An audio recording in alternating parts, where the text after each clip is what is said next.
이만희 교주가 그 역사를 이제 조작하려고 하다 보니까 삼국사기 삼국유사하고는 배치가 되죠. 예. 배치가 되니까 그냥 삼국사기 삼국유사 가짜고 일본 서기가 진짜다라고 우기니까 일본 그 뭐 제국주의 전체가 밀었고 총독부에서 밀었고 그래서 그것이 일제 그러니까 이제 우리 대일 항쟁기 때 그래서 이게 예. 마치 이제 그 일본 서기가 진짜고 삼국사기 삼국유사가 가짜인 것처럼 이야기되어 온 것들이 해방 이후에도 우리가 친일 청산을 못했고 역사학계는 뭐 아직도 1945년 8월 14일 이전에 사는 사람들이기 때문에 그 상태가 계속 지속되고 있는 거죠. 120년 끌어올려서 369년의 사건이라 그러면서 신공항우가 보낸 야마도의 군사가 전라도 경상도를 다 먹었다라고 주장하는 건데 그 위치 비정을 전부 다 이제 한반도에다가 갖다 비정하는 일본 구구파들 논리를 그대로 대한민국 국민 세금 가지고 전파해 왔던 게 그게 이제 동북아 역사재단에서 뭐 그런 활동들을 하고 또 국고 50억 원 가까이를 가지고 동북아 역사 지도를 만들었는데 북한 땅은 다 중국에 넘기고 남한 땅은 다 일본에 넘기고 독도 끝까지 안 그려오고 이제 이런 활동들을 지속적으로 뭐 하고 있음에도 이런 것들이 제재를 안 받으니까 그런 점에서 저는 늘상 대한민국은 아직 뭐 진정한 독립국가가 아니다. 몸은 해방됐는지 몰라도 정신은 여전히 총독부가 장악하고 있다라고 이야기를 하고 있는 중이죠. 지난번에도 말씀하셨듯이 북한 학계에서는 이렇게 분국설을 이제 많이 이야기했지 않습니까? 이 분국설에 대해서는 일본 학계에서는 어떻게 이야기를 하고 있나요? 처음에 분국설이 소개된 1964년도에는 엄청난 충격을 받았죠. 그래서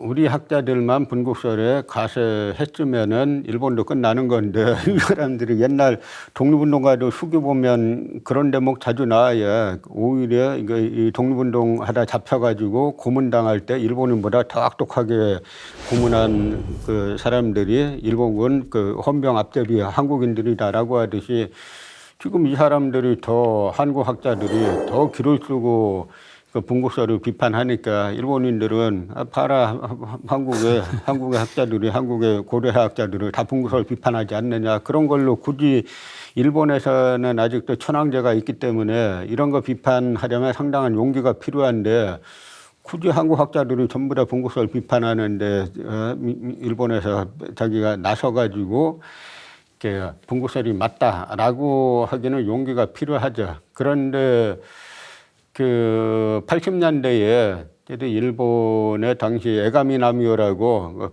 일본 왕가의 기마민족들 주장했던 독교도 교수죠. 그 독교도 교수를 중심으로 한 일본 학술 대표단하고 북한의 김석형이라든지 이제 분국설을 주장한 북한 학자들하고 교토하고 평양에서 공동 학술대회를 열어가지고 당시 아사히 신문에 대서특필된 적이 있습니다. 그러니까 이 이야기들은 뭐냐면 일본 내에서도 그런 양심적인 학자군이 있는 거예요.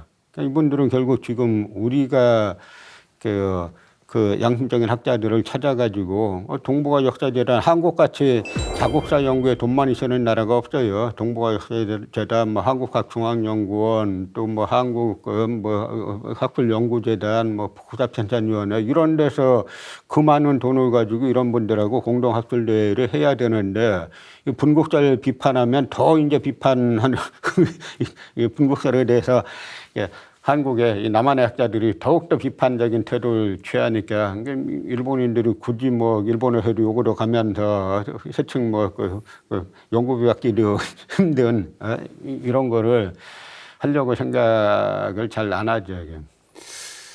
예, 분국설에 대해서 이제 우리가 더 비판적인 입장에 선다는 게 사실 조금 놀라운 이야기인 것 같은데 에가미 나미오라든가 몇몇 학자들은 그래도 인정을 하고 있다니까 조금 다행인 그런 느낌도 듭니다. 아무래도 이게 분국설을 이야기를 하게 되면 이게 가야라든가 이런 사람들이 일본 열도로 일단 진출해서 생활했다라는 이거에 대해서 일본 학자들도 일부는 인정을 하고 있다. 이런 이야기인데요. 그럼에도 불구하고 그 임나 가해설이라는 목소리는 이게 사그라들지 않고 계속 커지고 있는 현실은 맞는 거죠. 그렇죠. 그 뿌리가 있어요. 뭐냐면 1980년대 말하고 90년대 초에 일본의 고고학자들이 그 김해 지역의 고고학 유적유물하고 kyushu 지역의 유적유물들을 그 조사해 본 적이 있는데 조사한 결과 일방적인 흐름으로 김해 가야 지역 사람들이 일본 열도로 건너가서 정치 체제를 만들었다. 역의 경우는 성립하지 않는다라는 결론을 내리니까 그다음에 사사카와 재단을 비롯한 일본 구구 세력들이 전략을 바꿔가지고 한국에 뭐 지난번도 한번 말씀드린 것 같은데요. 한국의 대학원생들 데려다가 그 장학금은 물론 생활비까지 대주고 박사학위를 받게 해서 이제 국내 취직시키고 그다음에 기존 교수들은 방학 때든지 안식년을 맞았을 때 일본 초청에다가 뭐 강연 한 번 강연하면 보통 500만 원씩 주고 뭐 그런 식으로 해서 방학 때 가서 10번만 강연 돌고 오면은 보통 뭐 5천만 원에서 1억 원 가지고 온다는 거죠. 그런 식으로 카르텔을 만들어서 일본에서 학위 받은 사람들이 국내에 오면은 그 역사학계 같은 경우 워낙 친일계 강하기 때문에 교수되기가 아주 쉽습니다. 그러니까 지금 와서는 봐라. 이 한국 대학에 이쪽 연구하는 교수들이 전부 다 임날구무를 지지하고 있지 않느냐. 지금 그 역으로 그렇게 수출된 상황인 거죠. 예, 이제 어떤 그 카르텔이 형성되어 있다. 예, 소장님 그 유튜브 채널을 보니까 뭐 사실 거기에 대해서 상당히 많이 말씀하고 계시더라고요. 예, 저도 이제 뭐 그거 보고 좀 깜짝 놀랐는데 그런 움직임들이 결국 이제 누적이 되다가 보니까 뭐 지난번에도 이야기했습니다마는 뭐 이제 남원을 뭐 김은국으로 본다든가 뭐 합천을 다라로 본다든가 하는 이런 논쟁들이 아마 일어나고 있는 것 같습니다. 그렇다면 이게 남원을 뭐 김은국으로 본다든가 아니면 합천을 다라로 보는 그런 입장들이 어떤 근거를 갖고 있는지 한번 뭐 지난번에 잠깐은 말씀을 하셨지만 조금 더 그 말씀을 나눠보도록 하겠습니다. 그러면 아무래도 이게 그 스에마스의 그 임나 흥망사 뭐 이런 책을 썼는데 이 스에마스가 일본석에 있는 지명들을 우리나라 그 각 지에다가 비정한 이 내용에 대해서 조금 말씀을 해주시겠습니까? 스에마스 야스카즈라는 인물은 이제 뭐 한자는 말종보아라고 하는 인물인데요. 그 조선사 편수의 총독부 조선사 편수의 간사로서 뭐 36권짜리 조선사를 편찬하는 총책임자였고 경성제국대학 간사였죠. 제가 지난 시간에 이 사람이 해방 이후에도 우리나라 들락날락하면서 뭐 이제 서울대를 비롯한 사학과 교수들을 계속 지도했다라고 이제 말씀을 드렸는데. 일본이 패망해서 쫓겨가고 난 다음에 일본의 학자들 사이에서도 역사학에 대한 자신들의 역사학에 대한 비판의 기운이 조금 있었어요. 왜냐하면 우리 역사학이 제국주의 침략 도구로 이용되지 않았냐, 우리 반성 좀 해야 된다. 그럴 때 스에마스 야스카즈가 일본 가서 이제 학습원 대학 교수가 돼가지고 반성은 무슨 반성이냐, 우린 다시 한국 점령할 거다라고 하는 의미로 써낸 책이 이제 임나 흥망사죠. 그 임나 흥망사에서 이 임나 흥망사는 그 아유카유 후사노시, 그러니까 한 손에 니폰도 들고 한 손에 석유통 들고 1895년 경복궁 담을 넘어 들어가서 명성황후 시해하는데 가담했던 아유카유 후사노신이라는 야쿠자 낭인 이제 깡패가 그 일본석이 조선 지명교라는 책에서 일본석에 나와 있는 지명은 일본어에 찾아야 되는데 전부 다 한반도 갖다 비정해 놓은 그걸 그대로 따라서 하는 건데요. 나름대로 이 스에마스 야스카즈는 학자랍시고 조금 더 뭐 근거를 한두 개 더 됐는데 예를 들면 이런 게예요. 이제 369년에 120년이 하는데 끌어올려가지고 369년에 야마도에서 와가지고 신라를 공격했는데 그 점령한 건 가야라는 거죠. 그러면서 거기에 이제 임나칠국이란 지명이 나와요. 뭐 비자벌, 남가라, 뭐 탁순, 탁궁, 뭐 알라 해갖고 나오는데 이걸 갖다 비정을 어떻게 하냐면 그 중에 이제 탁순이란 게 나와요. 그러니까 자기네가 그게 이제 임나칠국 임나일본부라는 건데요. 그 중에 7개 중에 하나가 탁순인데 탁순을 대구라는 겁니다. 왜 대구냐면 대구의 옛날 지명이 달구벌이잖아요. 달하고 탁하고 발음이 비슷하다는 거예요. 그런데 탁순도 있고 그다음에 탁곡도 있잖아요. 그러니까 또 누가 탁곡도 달구벌로 비정해야죠. 그러니까 뭐라고 썼냐면 이 탁곡을 달구벌로 비정해야 되는데 이미 탁순은 탁순을 대구로 달구벌로 비정했잖아요. 그러니까 이거는 경산에 비정한다. 왜 비정하냐면 경산의 옛날 이름이 삼국사기 지리지 같은 데 보면 압독군으로 나오는데 그 앞자가 이 앞잔자가 아닌데 그럼 우리 발음으로 압으로 읽어가지고 경산이 대구 앞이 아니냐. 그러니까 이제 이 탁국은 경산으로 비정한다 하는 거고요. 그다음에 이제 야마도 왜군이 기술을 뭐 서쪽으로 돌려가지고 서남 쪽에 친미다레라는 데를 도륙해가지고 남만 친미다레를 도륙해서 백제에게 주었다. 그러니까 백제 건초고왕이 와서 뭐 신하라 그러면 절했다 하는 이야기가 나오는데요. 그 친미다레는 남만 찾아봐도 뭐가 안 나와요. 안 나오니까 어떻게 했냐면 요거를 이 발음을 읽어보자, 한자를. 발음을 읽어보니까 도무다레라고 나옵니다. 그러니까 전남 강진이 옛날 삼국사기 지리지 보면 이게 도무군이거든요. 그러니까 이거는 도무군이다 이랬는데 그러면은 369년에 호남 사람들은 일본어로 말하고 있어야죠. 일본어로 사용하고 있어야 되는 거죠. 그러니까 여기에 대해서 이제 분국서를 주창한 북한의 이제 김석형 교수는 뭐라 그랬냐면 이런 일본 학자들의 지명 비정은 억지로 면치 못한다. 야마토의 군대가 경상 전라도를 무인지경으로 휘몰아쳤다고 전제하고 그 일대 지명 중에 비슷한 글자가 하나라도 있으면 갖다 꿰 맞춘 것에 불과하다. 이 김석형 아마 이 방송 들으시는 분들도 김석형이 누군지 몰라도 딱 맞는 말이잖아요. 근데 이 맞는 일반인이 그냥 들어도 맞는 말을 오직 일본 고급파들하고 그들을 추종하는 이 나라 역사학자들만 이 상식을 배제하고 그런 지명 비정을 지금도 따른다는 게 참 불가사의한 일이라고 말할 수밖에 없죠. 예, 뭐 이야기를 들으면 약간 좀 유치한 느낌이 조금 듭니다. 보면은 너무나 이제 말 맞추기식 또 말씀하셨듯이 일본 서기에는 지명들을 이제 한반도에서 찾는다는 것 자체도 조금 뭔가 맞지 않는 듯한 뭐 그런 느낌이 듭니다. 그러면 일본 서기에는 이 기문이 어떻게 표현이 되고 있습니까? 그러니까 일본 서기에는 기문이 백제왕이라고 나오죠. 그걸 갖다 이제 무령왕이라고 해석하는 건데 백제왕이 자신을 신하라고 말하면서 야마도 외에 일왕 괴체라는 인물이 있는데 게이타이에게 이제 신의 땅인 기문을 반파해서 뺏어갔습니다. 그러니까 하늘에 은혜를 좀 내려주셔갖고 신의 땅을 좀 주게 해주세요. 라고 해요. 그랬더니 이제 유랑 개체가 알았다 그러고 나중에 다 부릅니다. 백제 장군도 부르고 누구도 부르고 반파를 다 불러가지고 백제에서 돌려달라 그러는 거는 기문뿐이었는데 덤으로 대사까지 같이 이제 줬다는 거예요. 일왕이. 그러니까 이 말은 뭐냐면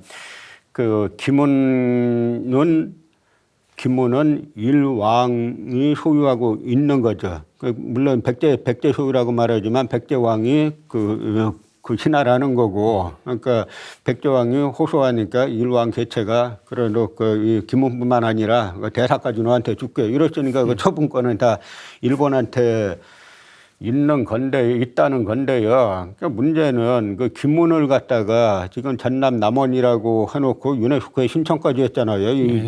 지금 한국 이게 뭐 방송에서 이런 표현을 할지 몰라도 제정신은 아니에요. 외국에 살면 진짜 이 나라 망신인 건데 그러면 누가 보더라도 그렇지 않습니까? 우리가 대일 항쟁기 때 대일항전기 때 뭐 그 서울을 갔다가 경성이라 그랬잖아요. 그건 사실이에요. 그럼 그거는 우리가 부인할 수 없잖아요. 그러면 그 전북 남원을 일본석에 나오는 일본석에 나오는 귀문이 전북 남원이라고 주장하려면 뭐 근거를 대야 되잖아요. 아무것도 없이 이만희 시루가 거기는 내가 조사해 보니까 이 귀문은 이 남원이 맞아. 한 그걸 갖고 지금 그 이만희 시루가 진짜 언제적 이만희 시루인데 죽은 지 벌써 7, 80년 된 사람의 그것도 악질. 아주 이만희 시루는 아주 악질 중에 악질 식민사학자인데 그 논리를 그대로 따라가지고 지금 전북 남원을 전북 특히 남원 시민들이 엄청 항의하고 뭐 시민 대책위원회 만들고 비상대책위원회 만들어 그렇게 강하게 항의하는데도 문화재청에서 이 규문이란 말을 안 빼고 신청을 했어요. 이러고 나서 이게 이 국가가 국가 기강이 있다고 말할 수 있고 국가의 사법권이 뭐 요즘 수사권 어쩌고 하는데 그 수사권이 어디에 있든지 이게 이런 일이 벌어져도 그냥 아무 일 없던 것처럼 넘어가니까 계속 이런 일이 이제 반복이 되는 거죠. 예, 뭐 그러고 보면 이제 뭐 기문에 대해서는 어떤 근거도 이제 뭐 찾거나 뭐 들지 못하고 있는 것 같네요. 그 뭐 백제 무령왕이 이제 뭐 외왕에게 뭐 빌었다는 등 아니면 아까 말씀하셨듯이 그 외왕이 그 기문과 대사를 이제 백제에 하사했다는 이런 그 내용. 사실 이게 가만히 생각해 보면은 이러한 것들이 일본 내에 안에 그 본국설로 이해를 한다면은 이해가 좀 쉬울 것 같은데 이게 본국 백제와 관련된 내용이라면은 참 이해하기는 쉽지 않은 것 같습니다. 거의 뭐 불가능한 그런 내용인 것 같습니다. 그 일본은 6세기 중엽에 와야 제철 기술이 있는 나라예요. 고대 제철 기술이 없다는 건 나라가 아닌 거예요. 나라가 아닌 나라에 당시 이 백제 같은 군사 강국에서 그러니까 백제가 일본이 계속 이제 백제가 일본에 그렇게 이제 신하라 그러고 하는 이유가 뭐냐면 요즘 식민사학자들 한국과 일본의 식민사학자들이 하는 주장이 군사 지원을 얻기 위해서 그랬다는 거예요. 그런데 일본 서기에 따라도 야마도에서 백제에 군사 지원한 건 500명밖에 안 돼요. 근데 백제 상황이 신라와 관산성 전투에서 이제 패전했을 때 삼국사기에 보면은 전사한 숫자가 29,600명에 좌평 4명을 포함해서 29,600명이 전사했다는 거죠. 그거보다 훨씬 더 많은 군사가 있다는 거 아닙니까? 그런 백제에서 500명 겨우 지원받으려고 공주를 인질로 바치고 왕자를 인질로 바치고 했다는 게 말이 되겠어요? 그런데 그러다 보니까 김현구 고려대 역사교육과 명예교수 저 사람은 뭐라고 주장하냐면 그 야마도에서 온 일본군은 오늘날의 주한미군과 같았다는 거예요. 그러니까 거기 주한미군은 뭐 숫자는 뭐 3만 명도 안 될지 모르지만 이 주한미군 건드리면 세계 최강 군대가 오잖아요. 그런 발상들을 하고 버젓이 그런 걸 책으로 내고 이런 사람들이 동북아 역사계란 이사가 되고 한국 유수대학에 교수로 있고 이 사람들이 카르텔 형성하고 있고 이러니까 사실 모두가 비정상인 나라에서 일부 소수가 정상이면 그 사람들이 비정상 되는 거 아닙니까? 한국 역사학은 딱 지금 그 상황이에요. 거기서 더하지도 않고 덜하지도 않고 딱 그런 상황인 거죠. 다른 나라 같으면은 어떻게 제철 기술도 제철 기술 없다는 것도 변명해야 되잖아요. 뭐라고 하는지 아세요?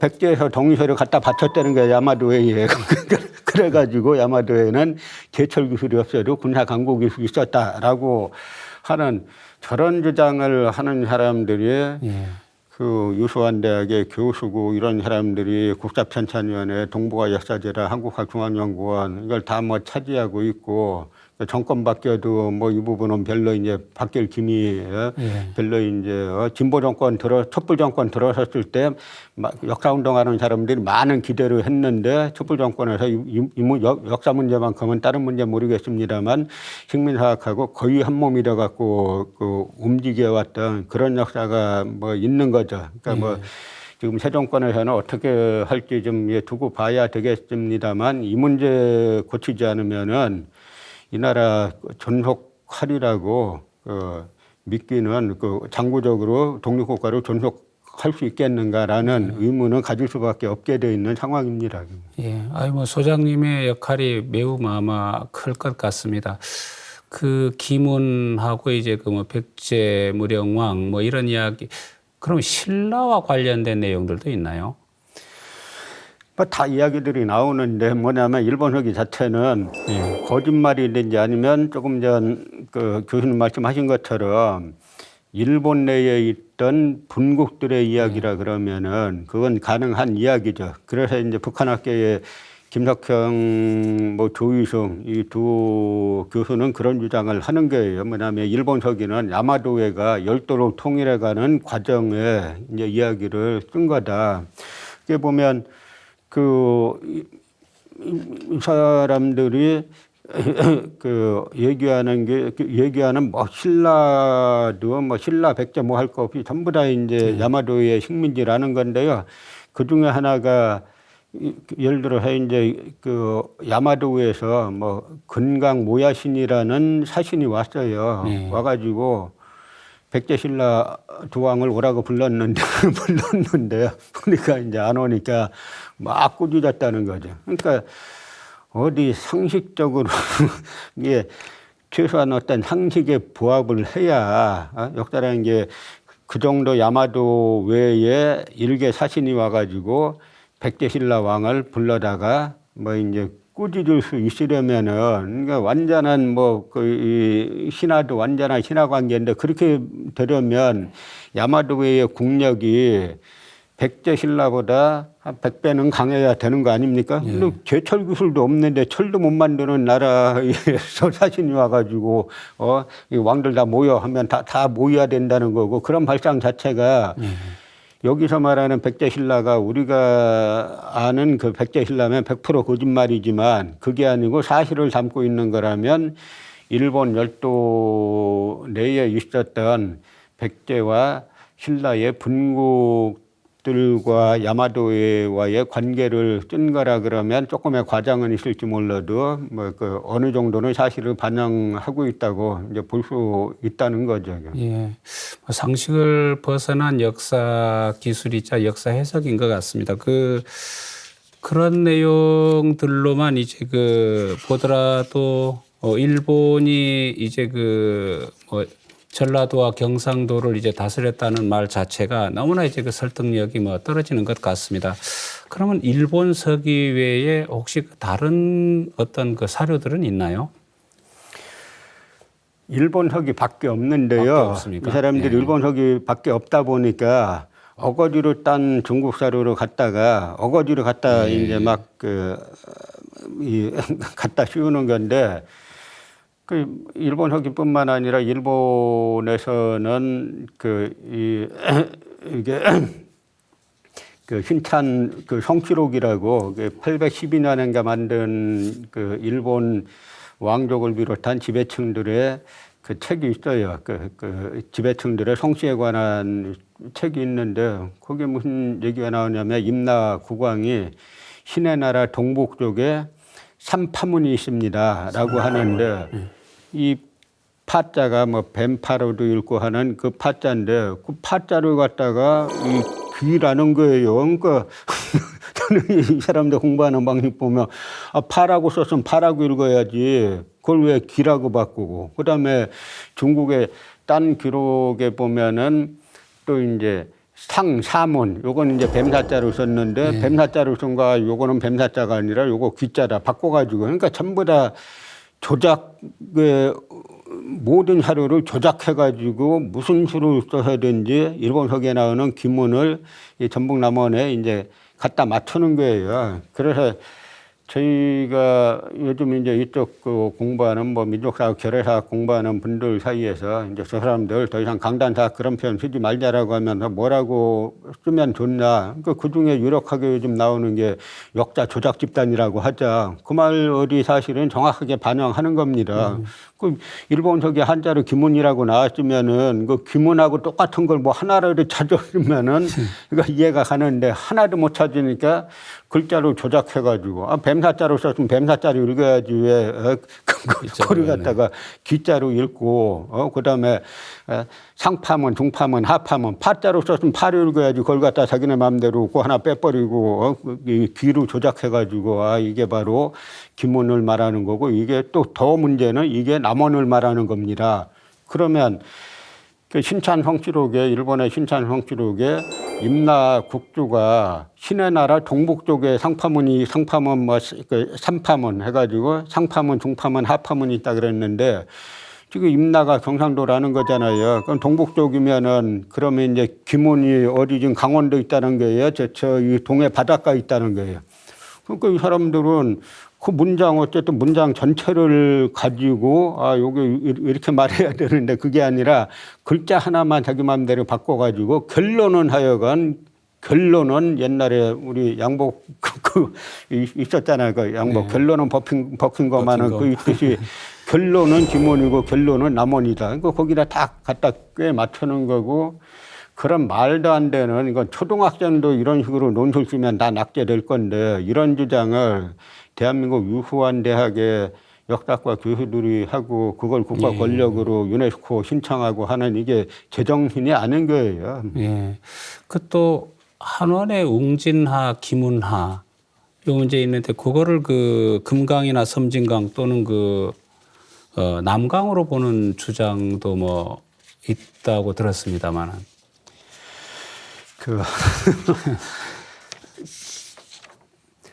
그 한원이란 이제 중국의 그 당나라 장초금이라는 사람이 이제 660년에 쓴 책이 있는데요. 거기에 뭐냐면 괄지지라는 책을 인용합니다. 괄지지는 그 당나라의 그 왕족이 쓴 지리서인데 이제 괄지지 자체는 안 남아 있지만 그 괄지지를 인용한 책들이 많이 남아 있어요. 거기에 이제 웅진하라는 말이 나오고 이제 기문하라는 말이 나오는데 여기서 말하는 웅진하를 갖다가 지금의 금강이라는 거고 그 기문하를 갖다가 지금의 이제 섬진강이라고 하는 건데 또 원문 보면은 다 말이 안 맞아요. 뭐냐면 이 괄지지에서 말하기는 웅진하는 수원 그 물의 강의 근원이 나라의 동쪽 경계에서 나온다 그랬어요.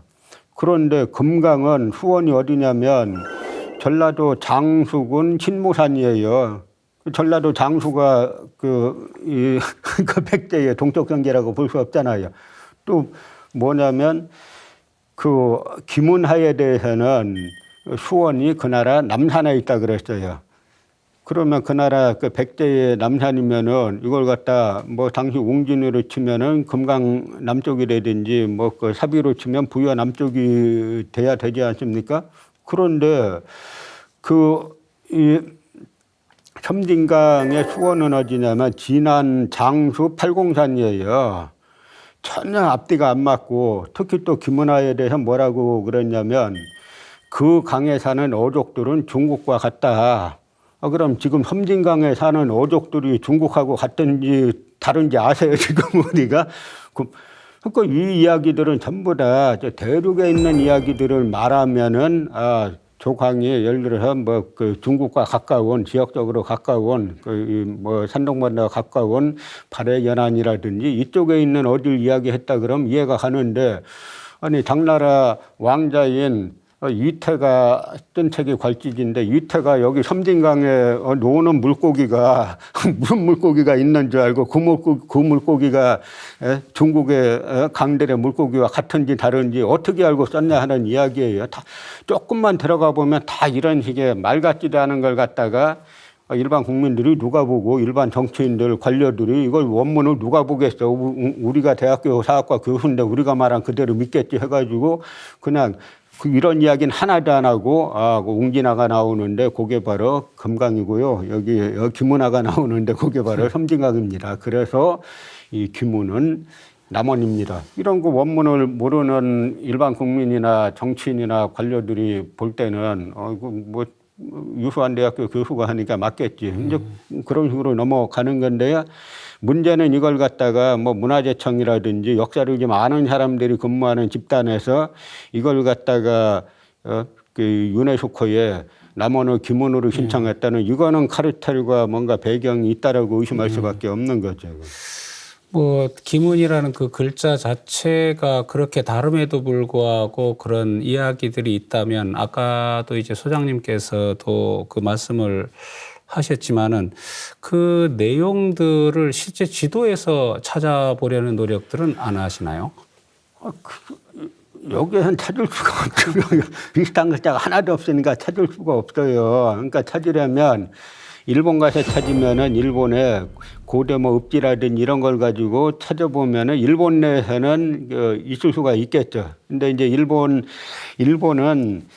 그 이름 바꾸기를 많이 해요. 이름 서로 바꿔주기도 하고 돌려주기도 하고. 그래서 일본 신사 같은 데가 보면 뭐 한 신의 이름이 뭐 여러 개인데 그래서 이런 거야말로 우리나라에서 지금 보니까 우리나라에서 역사 연구에 많은 돈을 쓰는데 그 많은 예산을 식민사학자들 이렇게 나라 역사 팔아먹는데 지원을 다 끊고 이걸 갖다가 우리 그러면 여기 일본 서기에 나오는 이 지명들을 갖다가 한번 일본 내에서 찾아봅시다라고 하는 건데요. 이게 북한 학자들은 많이 찾아놨죠. 근데 여기는 그런 발상 자체 만약에 이런 것들이 일본에 있다 그러면 이 사람들은 다 죽는 줄 아는 사람들이니까 찾을 생각 자체를 안 하는 거죠.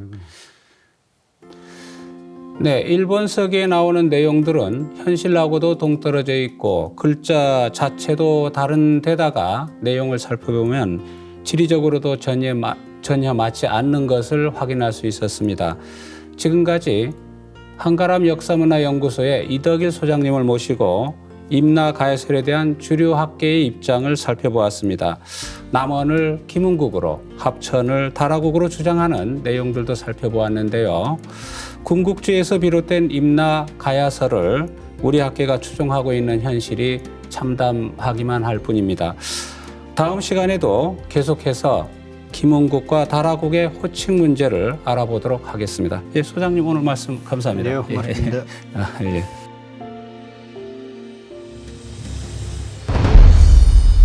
일본 서기의 임나의 위치에 대해서 구체적으로 나오는 그 대목이 딱 하나 나오는데요. 거기 숭신 65년도에 나오는데 거기 보면은 임나는 축자국에서 이천리 떨어져 있고 북쪽은 바다로 막혀 있고 그다음에 계림의 서남 쪽에 있다. 일본 서기 자체를 보더라도 임나는 가야가 아닌데 그렇게 이제 그 임나를 가야로 설정해놔야 정한론의 근거가 되고 한국 재점령의 그 논리로 삼을 수 있으니까 그 우기는 것뿐이죠. 지금 임나 학절에 대해서 문제가 되는 거는 임나 가야설과 임나 분국설의 지금 이 다툼이에요. 말하자면 학설로 저 임나 가야설도 하나의 뭐 학설이라고 친다면 그러면 그 다툼을 얘기해야지 같은 임나 가야설 중에 여기 있다는 쪽하고 여기 있다는 쪽하고 마치 큰 차이가 있는 것처럼 호도해가지고 임나 가야설을 주장하는 한국 학자들이 마치 한국 입장에 있는 것처럼 아주 독자들을 호도하는 아주 사기술이죠, 사기술.